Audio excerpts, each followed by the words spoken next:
name is Nick, and I work in the Tech and Warranty group here at Hayes. I will be demonstrating the proper installation and adjustment procedure for both our CX and MX series Hayes mechanical disc brakes.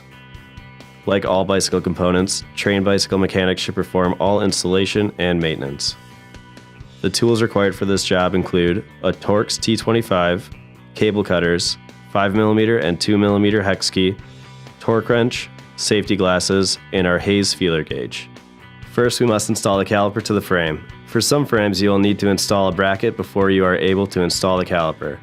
Be sure to purchase the correct bracket for your chosen rotor size. The torque value for this is 80 inch-pounds or 9 Newton-meters. Once the bracket is secure, you can now attach your Hayes caliper. Do not fully tighten your bolts yet. You will want them to be only just snug enough to allow you to move the caliper side to side to allow easy alignment while also being secure. Clean the disc and the hub mounting surface with isopropyl alcohol. Place the disc on the hub mounting surface. Be sure that the arrow of the disc is pointing in the same direction of the forward wheel rotation. Using a Torx T25 driver, install, tighten, and torque the disc screws to 50 inch-pounds or 5.6 Newton-meters in a star pattern sequence. Grab your wheel and install it into the frame. Be sure to move the caliper as needed to allow your rotor to slide easily in between the pads. Install your brake cable into your brake lever. If your lever features a barrel adjuster, be sure to tighten it to its closed position. Continue to run the cable through your housing and to the caliper.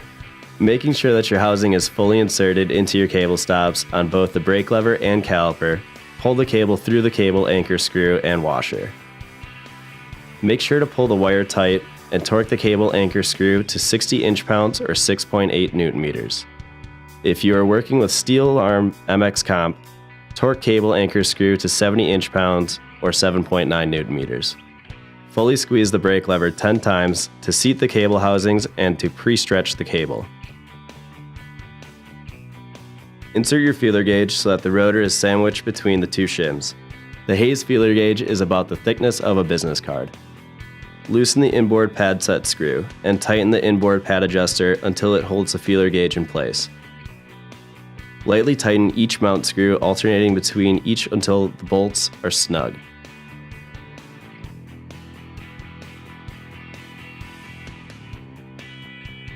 Back the inboard adjuster off to release the feeler gauge. Spin the wheel and check to see if the rotor is dragging on the pads.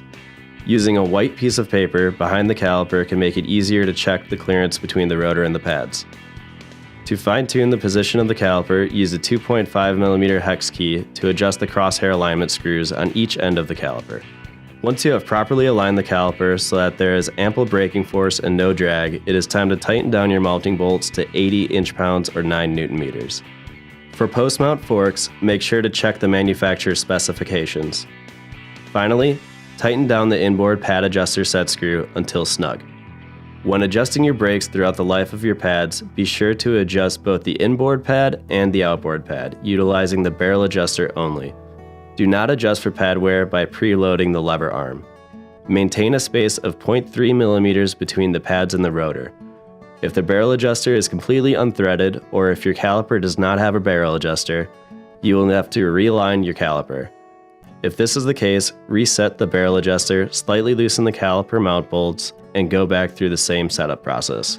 For information on replacing pads, burnishing pads, or for a word-based summary of this process, please refer to our manual section on hayesbrake.com/support. Thanks for watching.